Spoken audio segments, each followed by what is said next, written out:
Hello les vidéos de la gratte, j'espère que vous allez bien. On se retrouve aujourd'hui pour une nouvelle vidéo. Je commence une nouvelle guitare. Vous en avez déjà vu une première partie avec le tuto pour le Gabriel Strat. Donc j'attaque cette guitare aujourd'hui. On se retrouve après le générique.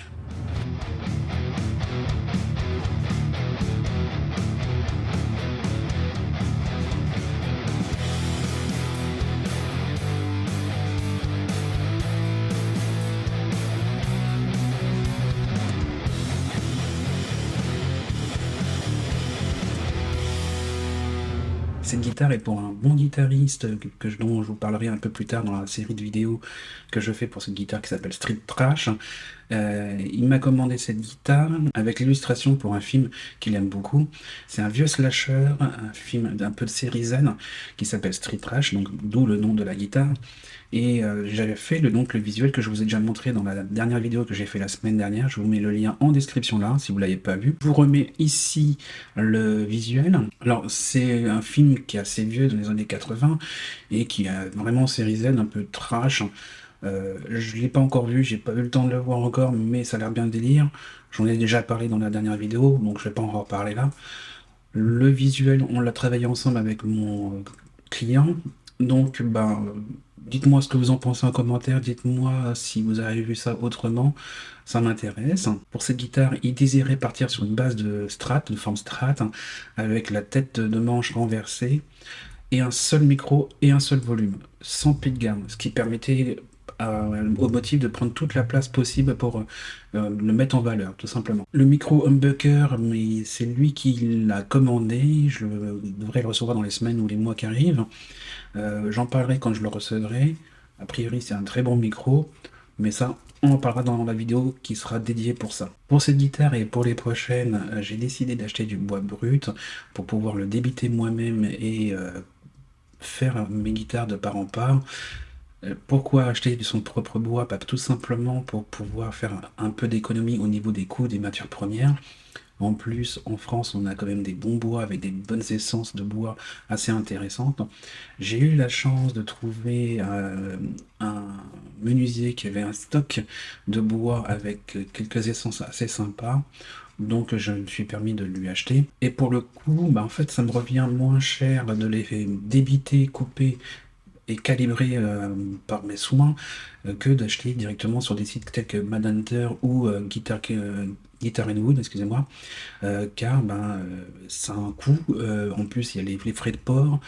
Donc voilà, c'est vrai que je vais mettre un peu plus de temps à travailler dessus, mais ça me revient moins cher. Et surtout, ça me permet d'apprendre un peu le travail de bois, mais de différentes essences, et puis me permet de voir quel bois est plus intéressant pour la lutherie de guitare électrique, qu'est-ce qui peut apporter ce bois. Alors, je sais que c'est pas le bois qui fait le son, mais plus les micros. C'est juste au niveau esthétique que je parle. Qu'est-ce que ça peut apporter? Est-ce que ça peut permettre d'avoir un meilleur confort ou que ça être plus léger ou plus lourd? Est-ce que je peux faire ressortir la fibre du bois pour l'esthétique, pour la teinture et mes peintures? Donc voilà, je me penche là-dessus. Là, j'ai récupéré, je pense, des bonnes bases d'essence de bois, du cerisier, du merisier, du noyer et du frêne. Là, j'ai un beau morceau de frêne. Bon, le frêne, j'ai déjà travaillé pour une guitare, donc je sais à peu près ce que ça vaut et le rendu, j'aime beaucoup.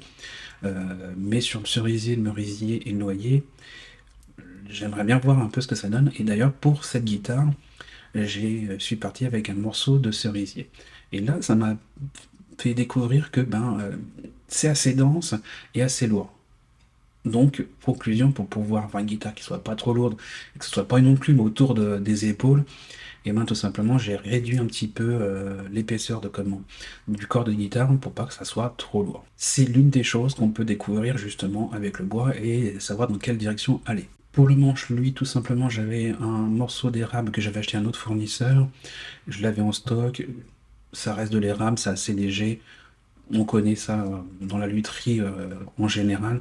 Donc, je suis parti sur cette base-là pour question de pratique et puis surtout pas alourdir encore plus la guitare. Voilà, je pense que l'intro est un petit peu longue, je vais pas vous retenir un peu plus, je vais vous laisser avec la vidéo. D'ailleurs, vous allez me voir débiter le bois, le couper, le calibrer, le dégauchir, le raboter. Donc, bah, ça vous permettra de voir un peu tout ce qu'il faut faire avant pour préparer le bois afin de construire la guitare derrière. Donc, bah, je vous laisse avec les vidéos et on se retrouve tout de suite après.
Et oui, bah, je suis assez content du rendu du cerisier, même si c'est un bois qui est assez dense. J'ai fait un petit test, alors je ne l'ai pas mis en vidéo là, dans cette vidéo-là, mais j'ai fait un petit test de teinture pour voir comment le bois prenait la teinture, et pour l'instant j'en suis assez content. Comme du coup pour cette guitare je vais la teindre complètement noire, je vais pas voir la couleur du cerisier. Alors ça m'a permis quand même de voir le rendu de cette couleur d'essence de bois, ce qui me permet de voir un peu ce que je peux faire sur mes designs que je vais créer. Comme vous avez peut-être vu dans mes dernières vidéos, si vous ne l'avez pas vu, je vous mets en lien en description ici la conception de mes futurs designs. Et l'idée, c'est toujours de travailler avec un bois clair et un bois foncé, ou voir avec une table où je ferai une illustration dessus. Donc la couleur du cerisier est intéressante. Bah, le seul truc, c'est le poids, mais ça, je pense qu'en travaillant avec une table et en vidant un peu l'intérieur, on peut avoir une guitare qui soit assez légère ou bien équilibrée. Je pense que cette vidéo est assez longue, donc je ne vais pas continuer. Par contre, si vous l'avez apprécié et que vous avez aimé ce que je vous ai raconté dans toute cette vidéo ou montré, n'hésitez pas à mettre un petit pouce en l'air et à commenter. Si vous n'êtes pas abonné à ma chaîne, je vous invite à vous y abonner et à cliquer sur la cloche pour être notifié des prochaines vidéos que je pourrai faire d'ailleurs sur cette guitare et les autres. Donc n'hésitez pas, abonnez-vous. Vous pouvez retrouver mon travail sur guitare avec les peintures et autres sur mon site internet. Me demander une demande de devis pour vos futurs projets. Je vous mets le lien en description. N'hésitez pas à faire un petit tour. Vous pouvez aussi me retrouver sur les réseaux sociaux tels que Facebook et Instagram. Je vous mets les liens en description.